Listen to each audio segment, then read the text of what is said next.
medicine and finding, what it means to be amongst people that are practitioners, medicine people and whatnot. And that's kind of how I got led into Decrim, through our previous member, Carlos Pozzola. I met him through him, got in contact, and then ended up coming in contact with you and being part of Decriminalize Nature. And from there, it's been a beautiful journey, just working and seeing everyone expand and wanting to grow community and learn how to operate within these medicines, whether it be politically, spiritually, communally, solo, whatever it may be. It's just good to see this growing and to be a part of it and be part of conversations of, things changing, whether it be policies or, people with task force or just communities looking to better themselves with, earth-based sacraments, entheogens and whatnot. So, yeah, just a little bit on that, just been kind of going through the journey and figuring out how to maneuver in this space and kind of open up doors and open up people's expansion with this medicine on spirituality and connectivity.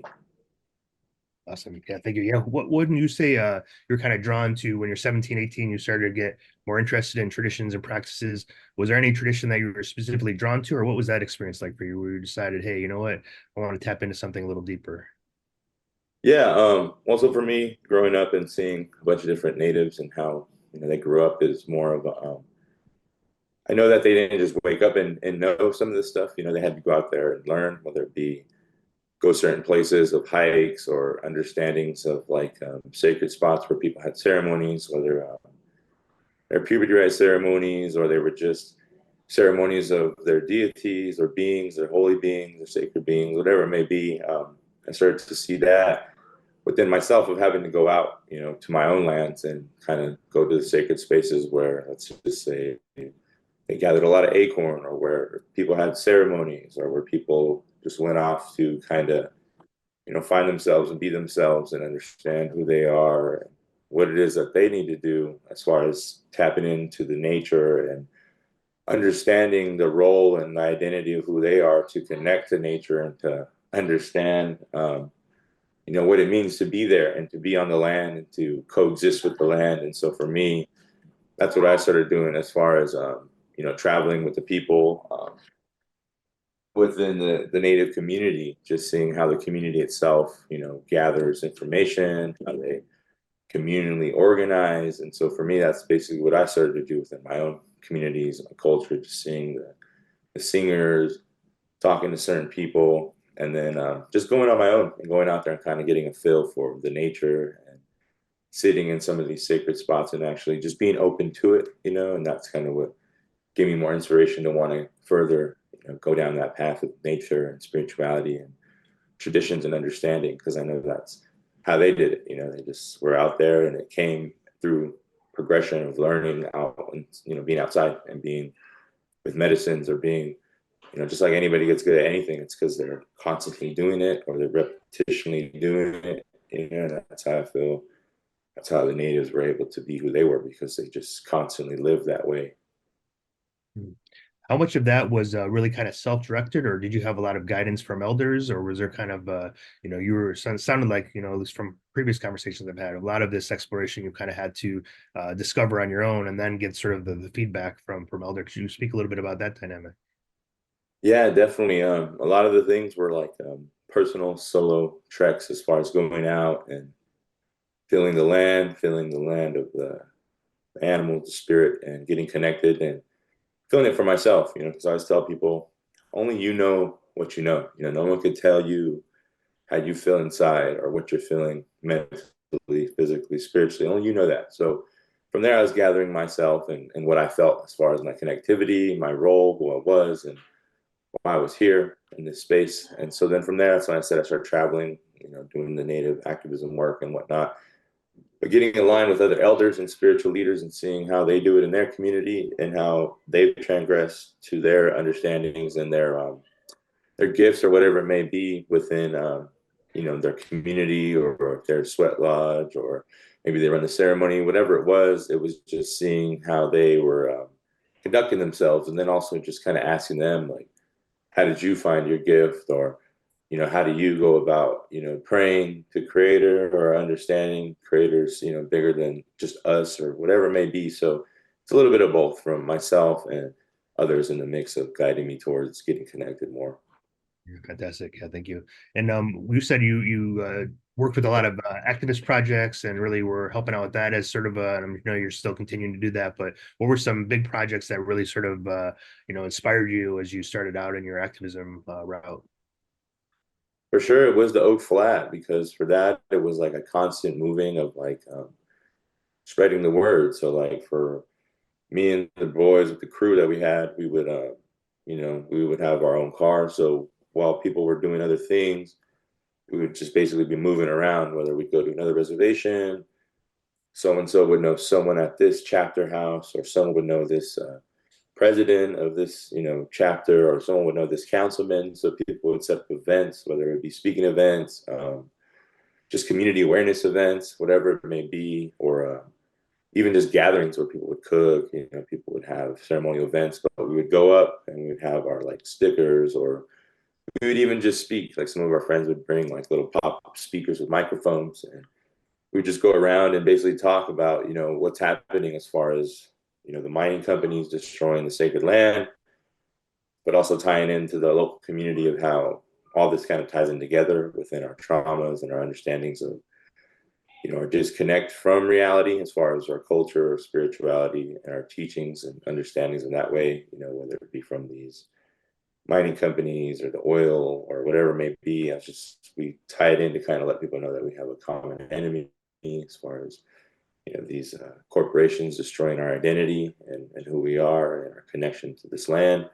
So from there, that's kind of just how that rallied me as far as just giving me the drive to want to push and pursue and continue to go out there. Because as I was traveling through my own, Native people's communities, I started to realize that even they didn't truly understand that, like I said, because of the disconnect and colonization, everything that came in between that, I started to notice that our own people didn't even understand the coreness of our spirituality, our connection, our roots, and our connection to Creator Mother Earth and how we maneuver. Because now it's just like, we need money. That's how we maneuver. That's how we get by. That's how we survive. That's how we make it to tomorrow.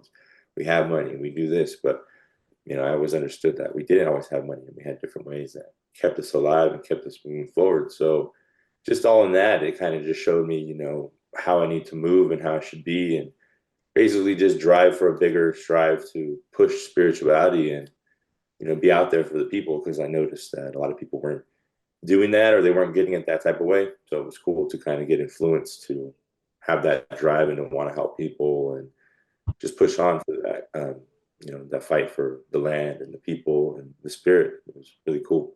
Great, yeah, thank you. And for some, we have some audience here that may not know about what's going on with Oak Flats. Could you share a little bit about what that is exactly? Yeah, so Oak Flat is basically like a land exchange deal.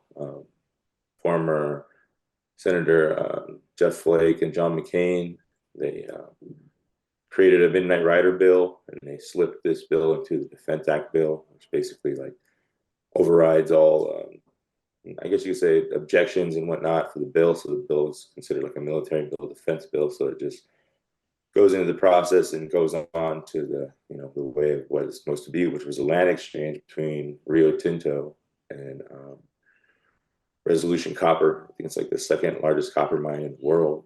And yeah, they did a land exchange where they wanted to take Oak Flat, which is a sacred land to the Apache people and other Native people in the area, that whether they went there and ate or they did ceremony. But yeah, just in that time, that's basically where the natives started to say like, hey, this is our sacred site. You wouldn't go to like I guess Mount Sinai, how Pope everyone considers these mountains sacred and whatnot. It's like you wouldn't go and desecrate these mountains, but it's like because the natives for some reason just have no core concept to the other people. It's like you can just destroy this land and take this identity of the people and destroy that. So it was a big thing. It was a huge deal. It was also big time for awareness, especially with all the things going on in the world. I always tell people it's like selling land to a foreign country. It's like they're already doing that, and to me, that's kind of crazy that they're going to do that, and they're already doing it. So it's that's kind of what awoken me to see that it's not change as far as the land destruction, and then also just taking it and selling it. Like, hey, this isn't our land. we're just going to take it and give it away, and to me, that's kind of where I've seen, how everything spiraled out of that and to reconnect and bring the people back. And it's still an ongoing fight. I think they just went up to the Supreme Court in September and they're continuing to fight. I just think I heard an update saying that they're pushing the meeting back to like December. So pretty soon they're supposed to be having the meeting again on what they're going to do next with the mine and whatnot. So yeah, a little bit more on that. You can look online at Oak Flat or ApacheStronghold.com. They have a lot of their updated, things of where they're going or where they've been or their meeting place of where they're going to meet next or certain events they have because they have like meetings at Oak Flat where they bring people together or they have like round fire discussions and talk about what's going on with the policies and whatnot, and what they're doing. And it seems like this is an issue that's happening everywhere. Do you have any tips for folks, things that you saw worked at Oak Flat that, maybe other people can start to implement? It sounds like you did a lot of on the ground engaging and educating and talking to people and making, sort of a big story about this. What other tips do you have for other folks that might be dealing with mining companies coming in and going after land and such? Holding your ground and standing your feet on what it is that you're standing on, because at the end of the day, these corporations are billion-dollar corporations and they don't care, so it's going to take a lot of like really having to stand your ground and understand that they'll do anything to kind of derail it, whether it's send people that are infiltrators, gather intel off your phones, send in, police, military police, sabotagers, whatever. Maybe there's a lot of things that I've seen. So it's like if people are really want to stand their ground, it's like that's all you can do, because if not, they're gonna do everything from stalling, dates of hearings, from pushing back hearings, to just buying people out. It's just things are gonna keep going. So I'd say if people are really wanting to fight, they need to hold their ground and also look within the policies of what it is that actually protects that land, because there's different policies like federal policies, whether it be animals, traditions, cultures. There's certain things that protect land. There's a saying this one guy said, he's like, if it wasn't for the animals and the natives, a lot of the land would be considered just everything else, because that's what saves like national forest land or certain lands like certain eagles, certain elks, mooses, wolves, natives, culture. So I would say, for people who are doing fights to also look into that aspect, because that can also help you have another advantage in the fight for the land. You could say there's, certain animals here or certain this, or there's ceremony here, there's culture here, but I always say make sure that it's legit and backed up, because anyone could say that. But if you can actually prove that there's an endangered species or there's a local tribe here that's actually against it or doesn't want to, it just helps the other people who are on the ground trying to fight for the good cause. Well, thank you very much for sharing all that. We're going to switch gears a little bit here, and I want to talk a little bit about, I've seen this wonderful petroglyph that you have a photo of. Can you speak to sort of the connection with your traditions and mushrooms over time, and kind of how you came across that in your own personal experiences? Yeah, so I've talked to a couple people, and they talked about how we've had a lot of different types of mushrooms, from edible to psychedelic ones, and they talk about how there were stories of the edible ones and also of the psychedelic, but a lot of the stories are lost. That's what I tell people, like, when the church came and whatnot, a lot of our leaders, a lot of the storytellers, a lot of the, I guess you'd say, the encyclopedias, if you will, they were taken out. So it's like, a lot of people can't even go back in time if they wanted to, because it's gone as far as the person who makes the story or the person who actually did it. So, before I saw that petroglyph, I was telling people I was already into mushrooms and I was already taking them.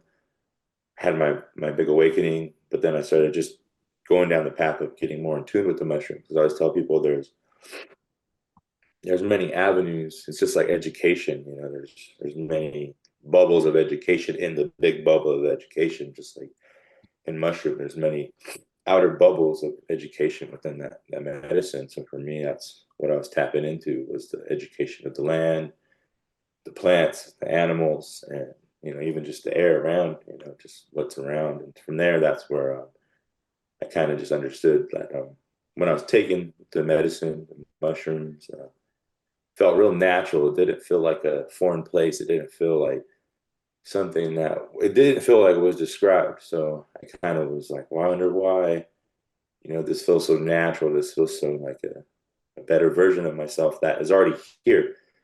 It's just this medicine is opening the door for me to explore that side of myself. And so then that's when my mother took me up and showed me. And then that's when it clicked.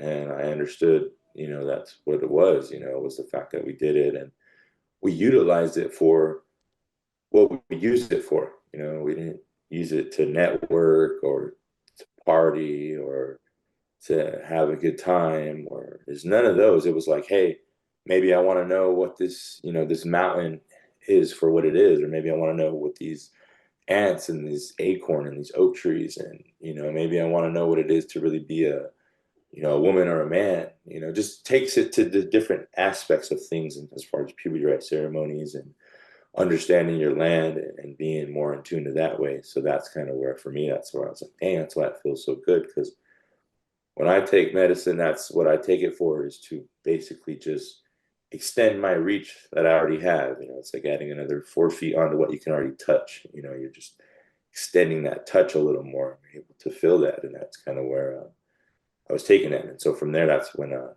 I said, I got really inspired and it made me feel good because, I heard so much about mushrooms as far as they're not, um, they're not here in California. There's no proof of no one really doing them. And it's always down south. It's always the Mazatec, Marina Sabina type people. And I'm just like, that's so like stubborn and ignorant to think that, considering that, California has the most Native American tribes in one location. It's like, man, that's like saying like we didn't drink like water or we didn't have fruit or we didn't have meat. It's like, yeah, we had psychedelics, we had mushrooms, we had ways to connect us and to bring us in. So in that moment, it really felt good to be like, hey, like this is it's new to me, but it's not new to this land, to this area, to who we are. And so that was really inspiring just to kind of let me know I was on the right path, just to know that I was doing the things that I needed to do to discover that. Because I feel like if I wasn't doing that, why would I need to see that? Why would that have to come into my life, into my timeline? Why would I have to go there and see that? It's like, it's clarification, to keep going. That's how I see it, because whatever else I would have been doing if I was playing football or traveling the world, whatever I wanted to do, I don't think I would have seen that. I don't think I ever would have seen that. But it's like because the path I was on, there it was. And it took me right there, and I liked that. It was really awesome. I didn't have to like search out for it. I didn't have to go around asking people where are the petroglyphs, where's this. I didn't have to do any of that. Mhm. Yeah, it's beautiful. Yeah, and you touch on something there that I think is probably such a powerful sensation, and I've heard other people, and including myself, sometimes it's like the familiarity of these unusual places we go to, right? Like somehow you go there and you feel like, oh, this is real. This is where it's at. This is the space beyond. And I know this space and I've been here before. And like what a strange and unusual experience to have when it's totally new, totally novel, very, trippy, if you will, or very visionary, lots of unusual things happening in your vision, but that sense of familiarity and that sacred connection is so deep that even though we maybe, it's our first couple times doing it, we're still having that sense of familiarity. We've never been to this space before, but it still feels familiar. You want to really touch on that? What do you think that familiarity piece is all about in terms of your connection to these experiences? Are we tapping into ancestral lines? Are we, a form of consciousnness that we didn't know existed before? What's your sense of that familiarity place? Yeah, I think it's a true root of like consciousness of what we all have. Like you say, everyone can feel it, but yeah, it's definitely a core consciousness that we all I feel like wants all access or could have the ability, whether it be via elixir, ceremony, you name it. It's like everybody in their time before technological, electrical, everything. It's like everyone had their own thing, where they could tap into that. And so yeah, I definitely believe that every place has a core conscience of where it's at. Like I would say, you know, I just think that it's like where God touched everything, and He put core values of Himself every place He touched, whether it was here, down south, Africa, China, this way, that way, Iceland, here, Antarctica. It's like every piece. God touch is a piece of himself and a unique, distinct core. And that's I said that core consciousness of all being, of all knowing, I feel like that's where it is, and that's what at least that's how natives were able to tap in here. Like I said, you go there's a way they tapped in. You go to this place, there's a way they tapped in. You go to China, there's a way they tapped in. You go to Mongolia, anywhere. That's why I'm saying here. That's why I feel like this is a way to tap in here. And it was awesome to tap into that because I feel like that's one thing people are lacking here, specifically in California, is that way of living, because like I always tell people, there was a way of living. It's not like, people believe being in traffic and going to the store and getting your groceries, that's the way of life and that is how it is. But it's like, look, there was another way to live that allowed these human beings to thrive because no one's thriving in traffic, no one's thriving in, what I mean, look at all the cancer rates, you look at all the mental, the mental problems, the body problems, the breathing problems. So to me, I'm like, that's not the way. And if someone wants to say that's the way, it's like, well, why do we modern humans have so much sickness and so much problems, whether it be our mind, body, or spirit? And I'm like, because this is not the way. There's a way to live. Back in the day, you didn't have the stresses that we have today. You didn't have the worries on the mind, body, and the spirit, on the cardiovascular system, the nervous system. You didn't have any of that, and I believe that's also part of being spiritually connected. That's what that was part of, because once you're spiritually connected, whatever life throws at you, it's like who you are, your roots, and you know how you're going to get through it instead of just getting thrown in the water with no life vest on and you're just like, and that's what I feel like tapping into that allowed me to get out of that phase, because it does fucking feel like that. I don't think humans talk about that enough, that life fucking feels like that. Even though we're like, it's all good. Yeah, and I think about that a lot in terms of why these are criminalized in the first place is because when you have that deep connection to source or to spirit or to the sacred or creator, it's harder to push you off your sense, your track. Kind of that this is always here no matter what. And when you're like you're saying, it's when you're flailing around trying to figure it out, but you have that sort of that grounding, it makes such a difference. So, I often think like, this decreases the need to consume all the stuff because we got to like prove ourselves, or we got to have this club, all this kind of stuff that happens with sort of the process of like flailing, if you will, like you're saying. But having this sort of grounded space is dangerous for the powers that be or the authoritarian structure, because now all of a sudden you're in control, you're the source of your own experience. And I think that's really, really important here. Yeah, I just want to kind of chat on a little bit too. You said earlier, and I don't know how much of this you want to share, or just kind of maybe just touch on some of the insights. You said earlier you had a big awakening. So I don't know if that was your first experience or a few experiences in. What did you learn from that big awakening that to you was like that sort of, sometimes we call it a breakthrough experience or something else, or that experience where it's like, oh wow, I can never unlearn that. Now I know there is something that maybe it's this connection to source. What was that like for you? Yeah, I've had a couple, multiple different ones. So I guess I go for the one that was where I really understood that like we're all here. Like it's kind of like I was telling people, like if you're at the playground, like and you see a bunch of little kids playing, there's like a bunch of little things happening at one time. There could be some kids really getting along, playing well. There could be some kids that are just off on their own in the corner, or maybe they're playing on the swing by themselves. And then there's some kids that are fighting and arguing maybe over like the line, or maybe one went up the stairs too fast, or one didn't get off the swing, and then there could be one over here who's crying. Maybe they dropped, their food, or maybe no one's getting off the swing. So like what I realized in that moment was like, the playground, I just seen it in my head when I was on the medicine, was like the playground is like God's world. We're all God's children, but it's like God made this playground for us to play and get along. And because we're all stuck in our own like mind, we can't see that this is all for us to have fun. We're over here crying over this, arguing over, who went up the ladder faster, or who can't move by the swing, or who can't go down the slide, or, no one's going over here to talk to Johnny, who's just chilling in the corner, who would probably love to play, but no one's going to talk to him, or no one wants to go ask him how he's doing, or if he has a toy, or whatever it may be. So I just like saw that in my mind, and then I saw myself like kind of on the outside, like in the fence, because I always tell people like if you're on the playground in one of those areas, you can't you can't see what's going on. So like if you're so worried about the slide, the guy in front of you going down the slide, you can't really see if someone over here needs help or that.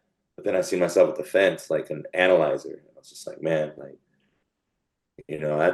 that playground's made for me too. Like I want to go out there and have fun too. And like, no one's actually seen, me play on the playground. I've seen everyone play on the playground, and this playground's kind of sad, and I was like, but we're all here to come together. So in my mind, that's when I was like, well, maybe it's time to go to the playground and start playing with, God's children and teaching them like maybe we need to get along and we can all have fun here instead of us like complaining on this nice playground that God made for us. We're over here like in shit we don't need to be instead of just having fun and seeing how we can all have the best time here.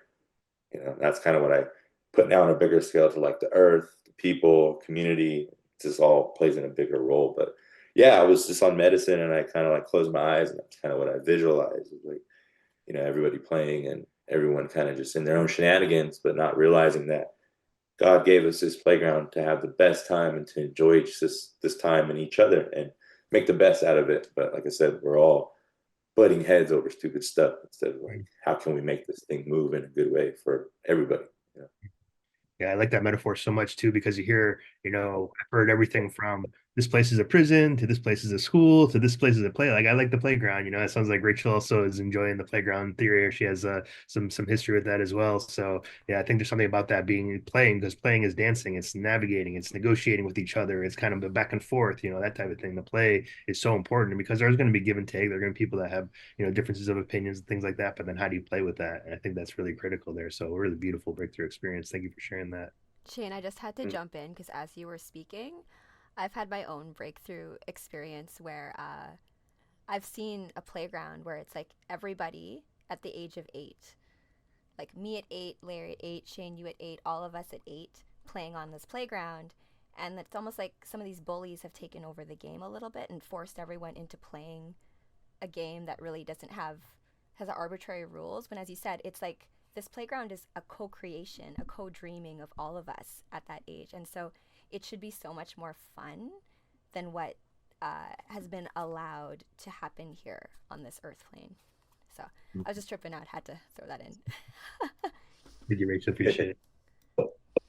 Yeah, so yes, it sounds like on this playground, there's also there's things that can be more effective in terms of your journey space, your traveling space to hold a protective space. I know that you work a lot with a Wamkish. Maybe could you share a little bit about the Wamkish and where that sits and how you sort of see that in relationship to your mushroom experiences and how you hold space for that?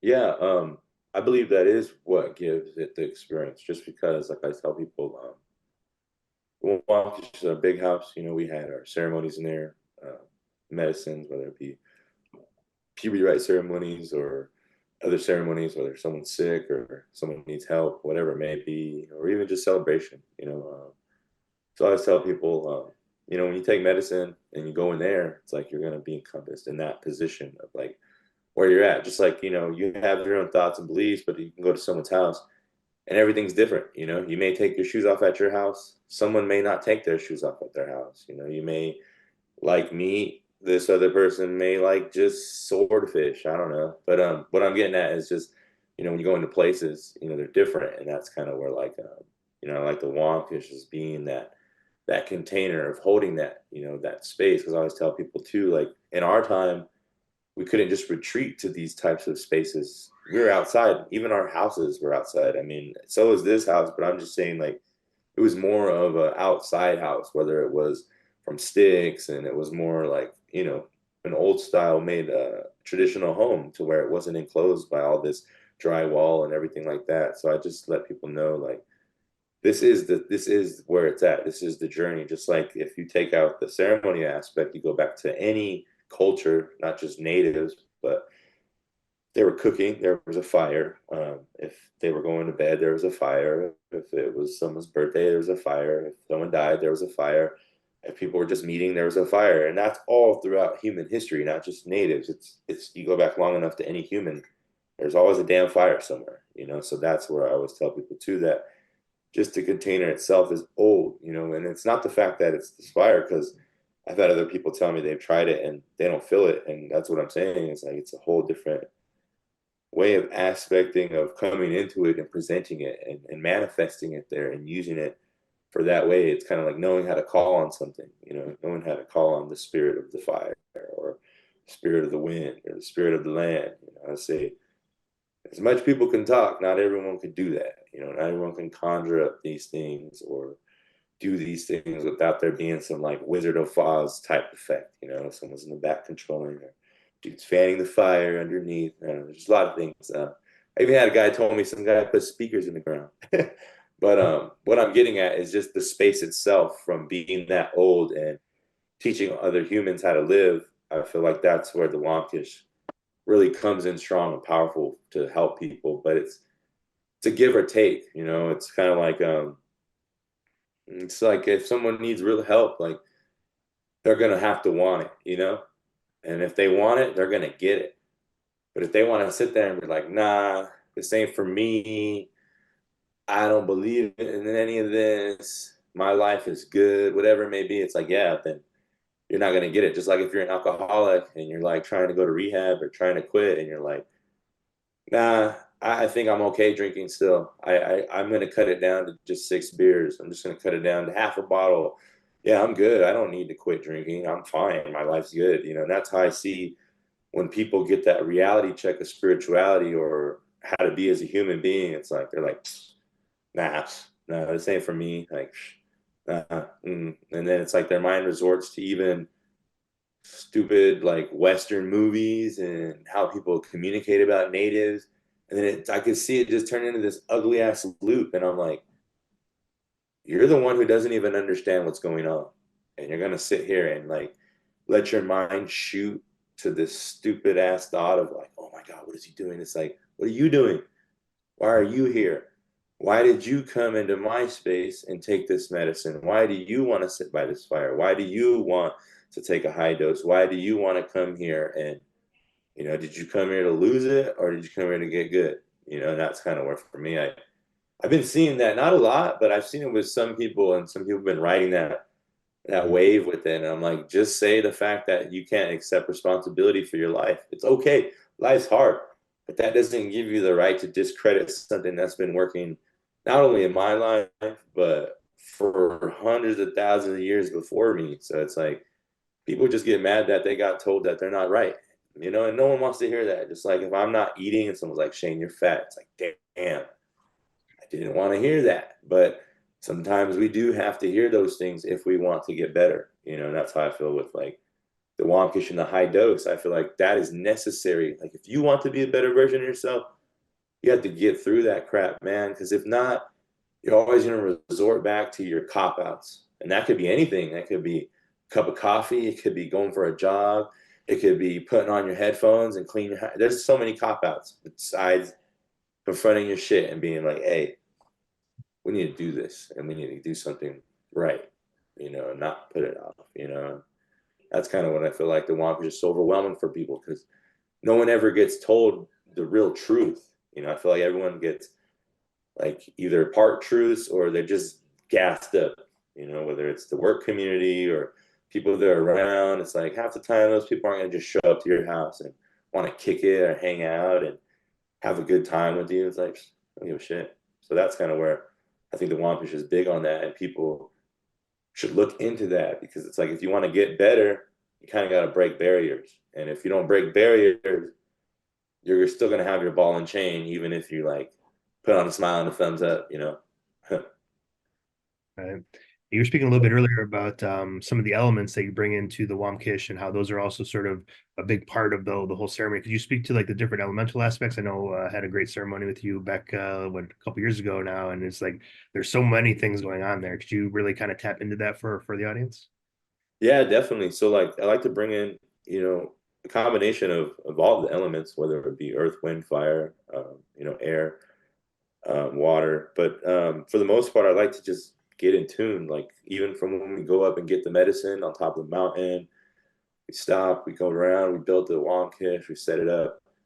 Um, I like all those elements because I've been to a lot of places, not a lot, but a lot of places, and some places don't even get things moving. It's like they expect, the crowd or something to get it moving when it's like, if this is your space, start regulating things to move into your favor. Don't wait on people, don't wait on everybody to, oh, what's going on here? It's like, hey, we're going to go up to the mountain, we're going to cut this cedar, we're going to get these dang tarps, we're going to wrap this up, we're going to get it all moving. And so for me, that's kind of where like I like the element of the community, the camaraderie, the brotherhood, the sisterhood, the things that happen with the people I've never even met. But here I am, communally setting things up, building things up, getting things ready, eating with them, inviting them to my family, seeing my kids. It's a very vulnerable situation. So it's like really cool to kind of see those elements of like, I hope people can see that because I know a lot of people don't just invite strangers and around their whole kids and they just like, yeah, come on, come on, killer, come on, this, come on, that. You know what I mean? It's like, it's just people don't do that. They rent out Airbnbs, they go off here, they got private land somewhere. So for me, I think that's a good element, just showing the human element and showing people like, hey, I'm just a guy. Like I'm a dad, I'm a fucking man. I'm not like this shaman or whatever people want to say. Like, yes, I know I have a gift, I know what I can do, but at the end of the day, this is me. Like I watch TV, I kick back, I eat food, I like to play games, whatever, take care of my family. But then just the instant of the medicine of like, okay, I'm gonna start throwing this cedar on, just everything starts going, everything starts moving. It's like a machine. Yeah, And tell me then that's what I like to also show. yeah, tap a little bit more into Uh, that here too, because I think that's really was something that was pretty, it was definitely a sort of your attention went there. It felt like it was taking your journey spaces. Maybe you could touch on that a little bit more with the cedar. yeah, definitely. So like the cedar, I always tell people, just because like I can't get up and shake your hand or bring you a cup of coffee or some shit like that. It's like these trees are real. They're alive. They live and breathe the same air. If all air just used to exist right now, these trees would suffocate just like you and I because they gotta breathe. Everything has to breathe here. They're alive. They're not fucking they're just alive, okay? So I always tell people when the world flooded, we come from the ocean, we're ocean people. And then when the world flooded, we took this river up here to where we're at now, and then where we went and got the cedar, like I tell people, those cedars in that time it had to be just horrible. Humans were sad, crying, mad, angry, all of it. But it's like now these trees, these tall ass cedars, it's like they can now see and they feel. Not only do they have their own feelings as trees, but now they're gathering the information from the humans. Now, like the humans, kind of like if you went to somewhere and you need a translator, and it's like these trees are the translator now for the people now to talk up, to talk to creator, to let creator know like, hey, your children are down here crying, they're sad, but then it's the opposite too. They're happy, they're laughing, they're joyful, they're having fun, they're growing, they're getting connected. So like I said, it's in between. So when I throw that cedar on, I always tell people I feel like what it does is it gathers everybody's intentions, it gathers your thoughts, your feelings, what you want, what you were, what you weren't, it gathers it all and it's like it throws it up. And I always tell people at that time, that's where you focus. Like that's where you focus on yourself. Like you don't who gives a shit if the game's on, who gives a shit if you left the stove on, who gives a shit if you didn't feed your dog, like gives a shit if your life's in shit. Right now is all you have. So right now is like where you focus on whatever it is you need, whether it's you want to eat better, you want to be less angry, you want to, be kinder, you want to be more open, more optimistic, you want to be healthier, whatever you want your mom, your dad, your grandma, your aunt, people that have passed on, people that have died, people that have came and gone. It's like all that now. It's like time to focus and pray and be thankful and let go and welcome in and let go. It's like breathing. Just it's like you're going through the whole fucking thing. It's pretty cool, pretty fast too. It's like damn. Yeah, I mean, and I like how you keep bringing back that breathing idea too. I think about that. Just with even just with the ocean, like like the waves coming in and out. It's like this, everything's breathing, like you're saying, everything's coming in and then going out. And same thing with the cedar, with all that, you're just feeling that sort of that again, that play that you were speaking about earlier, sort of tapping into that. I think that's really, really interesting. So you've been speaking a little bit about the Wamkish, speaking about some of the elements. You obviously have this church that you put together. Tell us a little bit more about the church for the Creator and Mother Earth. Yeah, so the church. So I was looking up when I talked to my lawyer. They were saying how like I didn't even need to do it. I didn't really need to do it just because I'm already a federally recognized Indian, and we already have the Native Religious Freedom Law Act, and so they were like, you don't really need to do it, like you're already under the Native Religious Freedom Law Act. You're a federally recognized Indian, and you're on your own property. So like they can't tell you you can't do a ceremony when you're already you have all the qualifications that let you do what you have to do. And but they're just saying that it could just be a little like cushion, as far as whether it's for nonprofit or bringing in a little bit of money, but also having the religious protections in the state of California, being a religious entity incorporated in the state of California. So they're saying that it's not a bad idea, but I didn't really need it. And so I was just like, well, let's do it, but also I wanted to do it too, to just kind of break stigma, because I noticed that a lot of people have this like, I'm gonna just say unconscious bias, like from being whether Christian, Catholic, or just even hearing stories again with the stories that are told about my people. I noticed people got things to say, or like I had this one guy. He's like, yeah, he's like, why do you have to call it a church though? He's like, I've noticed that some people when they talk to you, it's like they have to pick between yours or theirs. And I was like, man, it's not even that. I was like, that's on that own person. Like, I already know what I stand for and what I'm about. Like, I don't have to sit here and have to like argue your faith. Like, yes, I know my faith works. I'm sorry that like, I can go to your church and go to your choir and go to your Bible studies and do all your things, but I'm pretty sure you come here, you're gonna feel a little different when we start talking about God and we start talking about the earth. And it's just a fact, and he's like a Navy SEAL guy, so he's all cocky and he's like, yeah, I just don't like how people have to pick between, whether their religion or yours. I was like, that's not the case though, man. And he's like, well, I've seen it. And I'm like, yeah, right, dude. And I was like, you've been here 3 times. And I was like, your 3 times now equates to over 200 ceremonies that I've had where people actually agree with me and actually see the fact of like coming together and not like putting each other out, because that's how I see a lot of the religions is like, oh, well, if you're not our way, they either do it rudely or they do it nicely. Like I tell people, there's 2 ways you can give someone gum. You could say, hey, your breath stinks. Here's a piece of gum. Or you could just give them a piece of gum, and that's how I see religion. Some of them will say, hey, your breath stinks. Here's a piece of gum. And then some will just give you gum.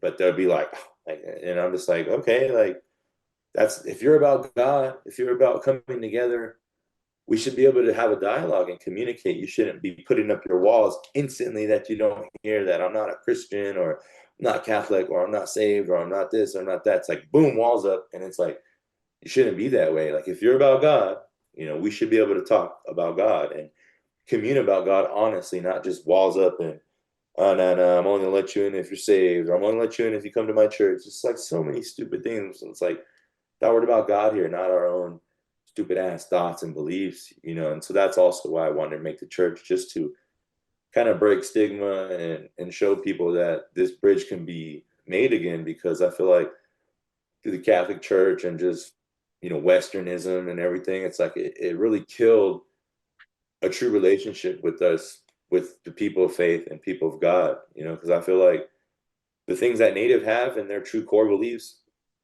that stuff could benefit any religious person. Like you don't even have to change your faith, but just taking care of the earth, honoring the earth, and giving it up to the higher power. It's like, every religion pretty much gives it to the higher power, but it's like most religions don't talk about the earth. You go into Christianity, Catholicism, they don't talk about the earth and protecting it and talking about it as sacred and everything in between. And as far as I'm concerned, they look at it as like, oh, God gave us this earth and we could take what we want. We could take everything we want. I mean, look at the oil fields. Look at how many Christian oil fielders will like argue with you and tell you that God put this oil on earth for them and for their family and for their well-being. Like that's real stuff where people they're like that, you know. And for me, that's totally wrong, especially when it's like look how many people had to die for that. Look at how many people died to this day over petrol. You know, look how many wars are over petrol. Look at all the bad things over petrol, not just petrol, but all the other things that were disregarded from not having that,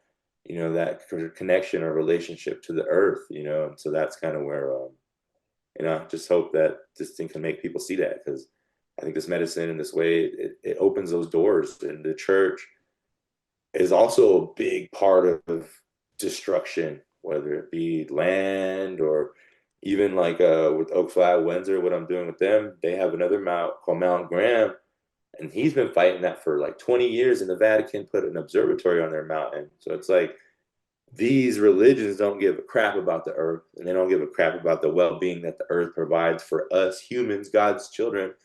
And so that's also why I want the church to show people too, of like, well, if you're about God, let's talk about God. Because if you don't want to talk about God, chances are you're not about God, you know.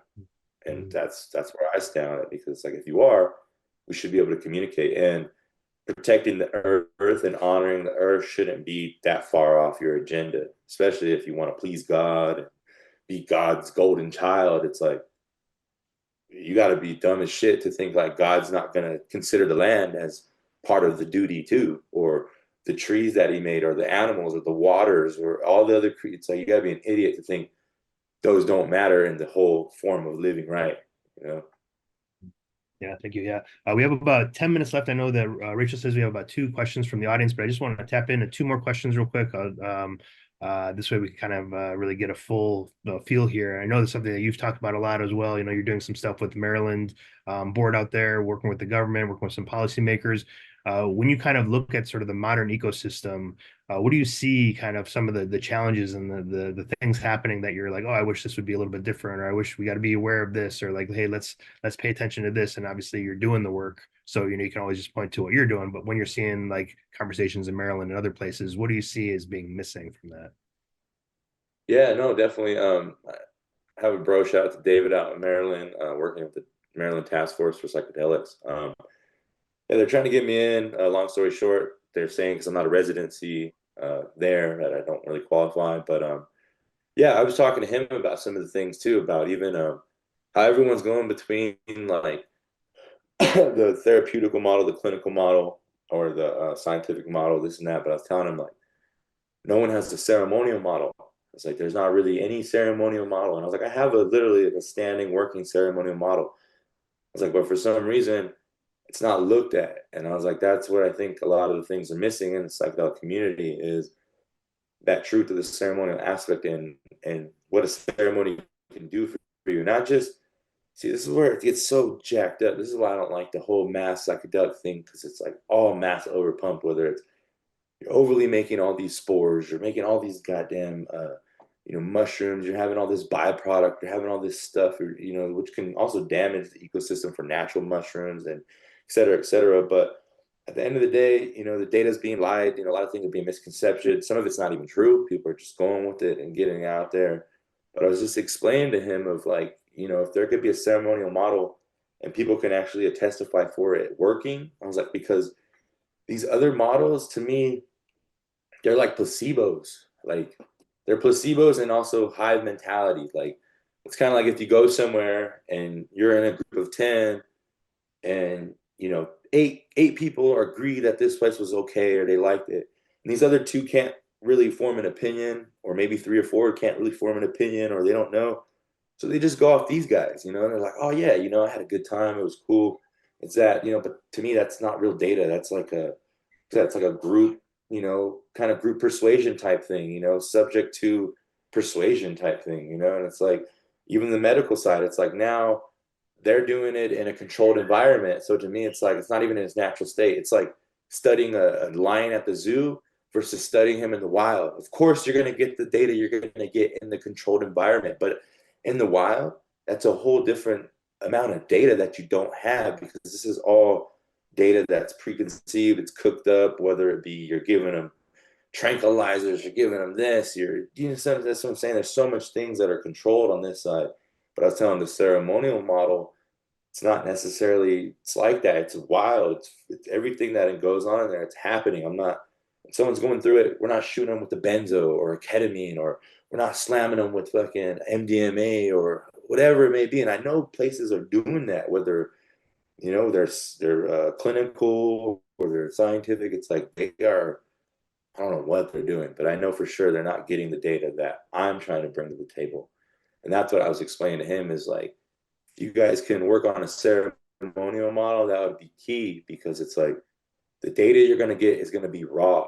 It's not going to be controlled like the other two that I'm talking about. It's going to be raw. Just like in the Wamkish, if you did a brain scan while we were eating or after we ate dinner, and then you did a brain scan at like 3, 4 a.m. when, the peak after the peak, it's like, I swear to you, you would see brain changes. And then if you did a post on like before you came to the Wamkish, and then like a 4 week after, it's like, I swear you're going to see brain changes. You're going to see, versus the other side, it's like, of course you're going to see changes. You just fucking gave him synthetic fucking psilocybin with meth. Like, yeah, that's going to make the fucking brain fire off. Like, because I know people are doing things like that where they put little spikes in, or they add a little more just to get it through the bloodstream, or just to pump it through, or just to get it into your brain. It's just crazy. But here it's like, it's real. Like I said, if someone does a microdose, you could lie. That could be a lie. But it's like if you come to the Wamkish and you take 12 mushrooms, 15 mushrooms,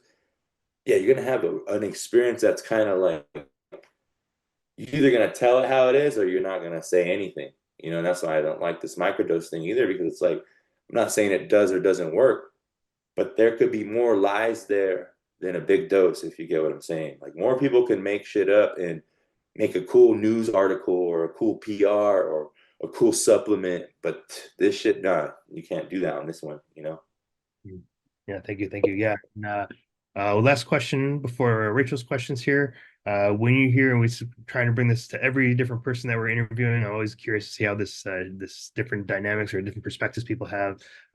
When you hear the words decriminalize nature, what does that mean to you? How do you view those words?